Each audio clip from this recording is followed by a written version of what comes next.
Namaste, healthy life by doctor Thombre YouTube चॅनलवर आपलं सर्वांचं स्वागत. आज आपण ओंकार साधना कशा पद्धतीने करायची ते पाहणार आहोत. ओम हा विश्वाचा आदिम व पवित्र ध्वनी मानला जातो. ओम या अक्षराचा जाणीवपूर्वक लयबद्ध उच्चार करावा. हा नाद मन, शरीर, आत्मा यांना जोडतो व शरीरात सकारात्मक ऊर्जा तयार करतो. अ उच्चारातून जागृत अवस्था प्राप्त होते. उचा उच्चार ही अवस्था स्वप्नावस्था दर्शवते, अंतर्मनात जाते. म ही अवस्था खोल स्वप्नविरीत निद्रा अवस्थेत जाते. या अवस्थेत मनशांती विचारशून्य अवस्था निर्माण होते. याचे पठण शरीर व मन यामध्ये एक खोल संबंध निर्माण करते. याच्या उच्चाराने बौद्धिक, श्वसन व हृदय या अवयवांना उत्तेजित शांत केले जाते. अचा उच्चार हा बेंबूतून केला जातो. यात छातीत कंपने निर्माण होतात. यात स्वरयंत्राची फुफ्फुसाची कार्यक्षमता वाढते. उच्या ध्वनीने गळ्याच्या मांसपेशी, जीभ, थायरॉइड ग्रंथी यामध्ये संतुलन राखले जाते. मच्या उच्चाराने मेंदूतील लिंबिक सिस्टीम मध्ये कंपने निर्माण होतात. मेंदू शांत करण्यात मदत होते. ओम उच्चाराचा गगस नवर परिणाम होतो. हृदयगती, ब्लड प्रेशर नियंत्रित करण्याचं कार्य केलं जातं. मेंदूतील कॉर्टिसोल कमी करून तणाव कमी होतो. मेंदूचा पुढचा भाग सक्रिय होण्यासाठी याचा फायदा होतो. खोल श्वास घेऊन हा जप केल्याने फुफ्फुस, नासिका यामधील नायट्रिक ऑक्साईडचा प्रभाव वाढतो. व्याधी प्रतिकारक क्षमता वाढते.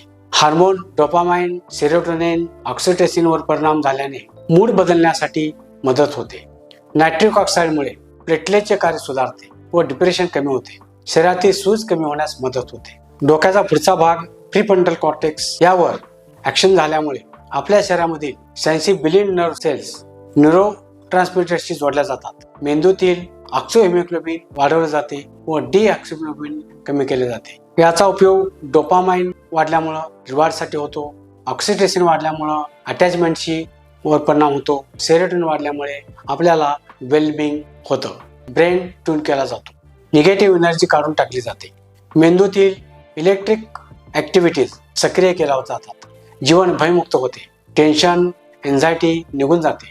मेंदूतील अल्फा कंपनी वाढतात व शरीर व मन शांत होते. थिटा वर परिणाम झाल्यामुळे मेडिटेशन चांगले होते. निर्णय क्षमता वाढते व मेंदू सक्रिय होतो. उ उच्चाराचा परिणाम हृदय वर होतो. उ उच्चारामुळे डायरेक्ट छातीतून व हृदयातून कंपनी होतात. ब्लॉकेज काढली जातात. इतरांशी प्रेम, इतरांशी नातेसंबंध जोडण्याची क्षमता वाढवली जाते. हा रोलिंग साऊंड आहे. याचा अनाहत चक्र व विशुद्ध चक्रावर परिणाम होतो व ती सक्रिय होण्यासाठी मदत होते. दृष्टी क्लिअर होते. म हा उच्चार लांब व हॅमिंग साऊंड आहे. याचा अनाहत चक्र व सहस्रार चक्रावर परिणाम होतो. अ साऊंड हा बेंबीपासून निघतो. त्याचा परिणाम अंतर्मार्गावर होतो. अंतर्मार्गामध्ये भौतिक अडथळे काढून टाकण्यासाठी उपयोग होतो. त्याचबरोबर पोट, लिव्हर, पित्ताशय व पॅनक्रियाज, स्प्लीन यांच्यावर याचा परिणाम होतो. मलाधार चक्र व स्वादिष्टान चक्र सक्रिय होण्यासाठी याचा फायदा होतो. अन्नमय कोश व मनमय कोश हे भयमुक्त केले जातात. ओम जपामुळे भौतिक शरीर व सूक्ष्म शरीर हे जोडण्यासाठी याचा मदत होते. ओमचा उच्चार आपलं स्थूल शरीर ते सूक्ष्म व त्याचा उच्चार 4 टप्प्यामध्ये केला जातो. तो मनास संस्कारिक व तो जाणीवेत ओतून होतो व मनास शांत करतो. हा उच्चार ध्वनीचा 4 टप्प्यामध्ये होत असतो. यामध्ये 4 टप्प्यामध्ये वैखरी, मध्यमा, पश्चंती व परा. वैखरी वारंपरिणाम झाल्यामुळे घशातून व तोंडातून हा उच्चार होतो व ही जागृत अवस्था होते. मध्यमा ही सूक्ष्म ध्वनी अवस्था आहे किंवा विचार लहरी पसरवण्याचं काम केलं जातं. यामध्ये आपलं लक्ष अंतर्मुख होते. स्वप्नावस्था प्राप्त होते. पश्चिंती ध्वनीची अश्राव्य अवस्था आहे. अनुभव आपल्याला नाभीमधून कंपने पावत असताना घेता येतो. यात सखोल अंतर्ज्ञान प्राप्त होते. परा ही अतींद्रिय अवस्था आहे व अतींद्रिय ध्वनी आहे. आध्यात्मिक आनंद प्राप्त होतो. आंतरिक शांती, मुक्ती प्राप्त होत असते. अशा पद्धतीनं ओंकाराचा फायदा होत असतो. तो कसा करावा ते आपण पाहणार आहोत. ओंकार साधना करत असताना काय दक्षता घ्यावी हे आपण पाहणार आहोत. ओंकार साधना करत असताना शक्यतो एकच जागा निश्चित करा. सकाळचे लवकर पठण करा. जेवण झालं असेल तर जेवणानंतर ओंकार पठण करू नका. नियमित सराव करा. योग्य त्या मार्गदर्शकाचं मार्गदर्शन घ्या आणि ओंकार साधना करा. ओंकार साधना करत असताना ते ठिकाण शांत असावं. शांत बसा. सुखासन किंवा शक्यतो पद्मासन घाला.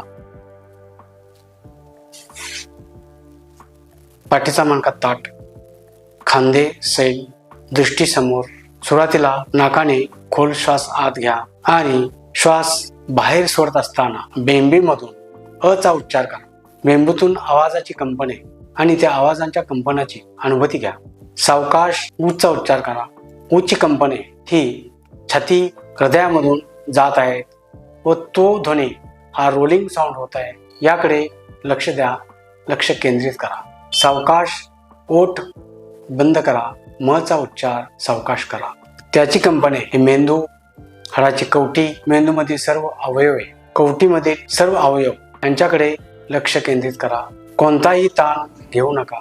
हे पठण करत असताना शांत चित्तानं ताण जादा न घेता करत राहा. मूलाधार चक्र ते सहस्रार चक्रापर्यंत लक्ष केंद्रित करा आणि मूलाधार चक्रापासून सहस्रार चक्रापर्यंत जी कंपन आहेत ते कंपनांची जाणीव करून घ्या. एक वेळा पठण झाल्यानंतर थोडा वेळ शांत बसा आणि पुन्हा ओंकाराचं पठण करा. अशा पद्धतीनं ओंकार 5 मिनिटे ते 10 मिनिटापर्यंत करायला हरकत नाही. ओंकार प्रत्यक्षात कसा करायचा ते आपण पाहणार आहोत. श्वास खोल घ्या.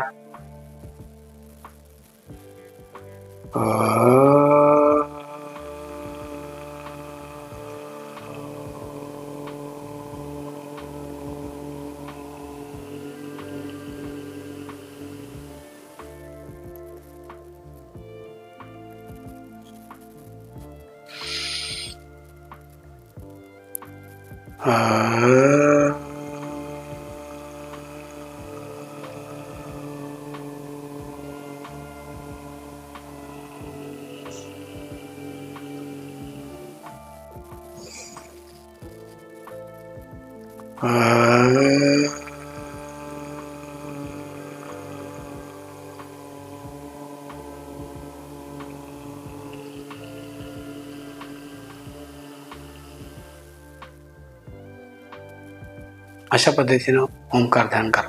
ओंकारम बिंदू संयुक्तम नित्यम ध्यायन्ति योगिना. ओंकार हा ओम हा परमात्मा आहे आणि परमात्मा आणि जीवात्मा यांना जोडण्याचं कार्य हा ओंकार करत असतो. अशा पद्धतीनं ओंकार साधना केल्यामुळे कामधाम मोक्षधाम चैव म्हणजे आपल्या सर्व कामना पूर्ण होतात आणि आपल्याला मोक्षाची प्राप्ती होते. ऋषीमुनींनी सांगितल्याप्रमाणे ओंकाराची साधना करून आपले जीवन सुखमय आणि सुंदर करूया. हा व्हिडिओ आपल्याला आवडला असेल तर लाईक करा. तुमच्या काही शंका असतील तर कमेंट बॉक्समध्ये कमेंट टाका आणि अशा पद्धतीचे व्हिडिओ पाहण्यासाठी आमचे चॅनल सबस्क्राईब करा. धन्यवाद.